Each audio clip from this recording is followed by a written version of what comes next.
You're listening to the Play Therapy Podcast with Dr. Brenna Hicks, your source for centered and focused play therapy coaching. Hi, I'm Dr. Brenna Hicks, the Kid Counselor. This is the Play Therapy Podcast, where you get a masterclass in child-centered play therapy and practical support and application for your work with children and their families. In today's episode, we are looking at another family and nurturing theme, which is actually nurturing theme. So we're under the family and nurturing category, but we are looking at nurturing play theme today. I often equally use caregiving when I'm talking about this theme. So with my therapists at the center and with my trainees that are participating in my groups, I will kind of equally use nurturing theme or caregiving theme, or sometimes say nurturing caregiving. So I kind of have two options there, very similar to the constancy and the permanence. So you can kind of interchange those. They're still the same concept. So nurturing and caregiving theme is always positive, nurturing activities where either the child, him or herself, or a character in the play is feeding, holding, hugging, kissing, giving things, helping, taking care of someone else. So it can be taking care of a baby, it can be taking care of an animal, it can be taking care of someone who's sick, it can be any type of nurturing and caregiving activity, but there's always positive feeling associated with it, and you're taking care of someone else. And so the nurturing caregiving play is usually a pretty powerful theme to emerge because it usually emerges later in the process. And what I mean by that is it's rare if a child comes in and works immediately on nurturing or caregiving, because most kids that are upheaved or internally chaotic or carrying around anxiety or anger or whatever it is that they come in with, you really don't feel like taking care of other people when you need to take care of yourself first. So it's Maslow's hierarchy all over again, right? So if I don't feel okay, if I don't feel like I can handle what I have going on, there's really no desire that I have to take care of someone else's needs. So you will often see this as one of the later themes to emerge after they've kind of already worked through some of the heavier, more burdensome things. And then when they're a little bit lighter and freer, then they turn toward this nurturing and caregiving theme. So what might this mean for a child? So if you see nurturing or caregiving theme emerge in play, what does that mean? Why is the child working through that? So more often than not, almost across the board, if a child plays out nurturing or caregiving, they have an extremely strong need for nurturing from others. In other words, I have this deep-rooted need to be nurtured. I want people to caregive for me, so therefore I will play that out. And it's actually kind of a self-soothing type of thing because they actually have that very strong need themselves. That's what you almost always see. And if you remember back to House Tree Person, we briefly touched on that in an earlier episode. When a child draws an apple tree, it means high need for nurturance. Your apple tree drawers will almost always play out nurturing and caregiving because it's such a high, insatiable need for nurturing. And so it manifests itself not only in the drawing, but it also manifests itself in the play theme. So that's so fascinating to me. I still sometimes just marvel at how all of this works and how it's so consistently effective every single time. So if you have a kid that desperately needs nurturing, they will likely play out nurturing. That's just the very standard process. Another option is if a child has been forced to fall into more of a parentification role.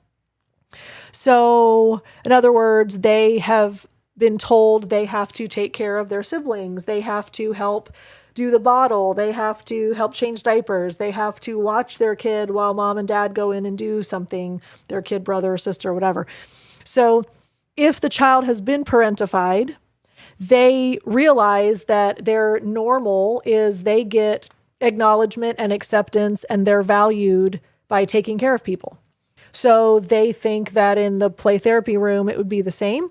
So often they will try to gain acceptance from us because they've learned that they gain acceptance from mom and dad when they take on caregiving responsibilities.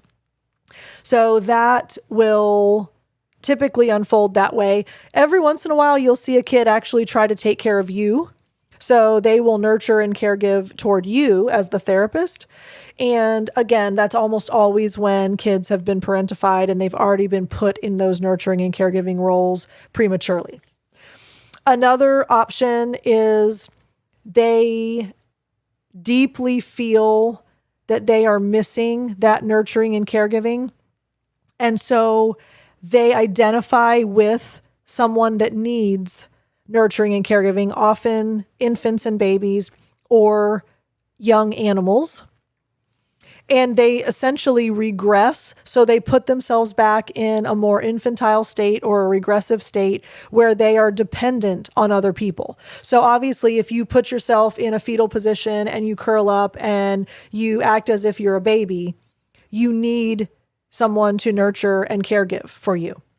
So they will put themselves in a role where they need to be cared for, and then therefore they're receiving the nurturing and caregiving that they desperately need and want. And remember, infancy and young early years of childhood are the times when you are most cared for and nurtured and protected and everything is done for you. So children associate that as an idyllic state when they desperately need nurturing. So if you have highly attuned kids for nurturing, obviously infancy is going to be the time when that happens the most. So they will usually play out taking care of a baby themselves, and then they will put themselves in the role of the baby so that you will then take care of them.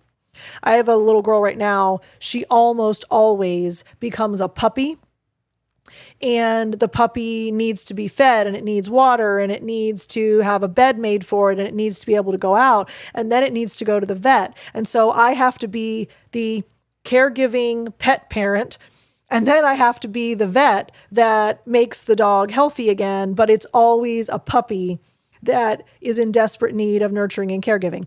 And that we play that out week after week after week. So, and she also has a very high need for nurturance. So as you can see, that maps. So keep in mind the nurturing and caregiving theme is very, very common. You'll see that with most of your kids actually in some capacity, but it definitely has a pretty deep emotional root because they either really, really enjoy caregiving for others, they've been forced to caregive for others, or they desperately need that high level of nurturing. And so one of those scenarios usually plays out in the nurturing and caregiving theme. So I hope that's helpful. I hope you're able to recognize these, identify them, communicate them to parents. All of those things are important. And, our work isn't done in isolation. We have to do what we do in the playroom and then let it carry over into our conversations with parents and our awareness of where they are in the process and keeping them bought in so that they'll continue bringing the child, et cetera, et cetera. So this isn't just, I recognize that theme. Let me note that on my documentation. It's also, what do we do with the theme? And therefore, how do we articulate that to parents?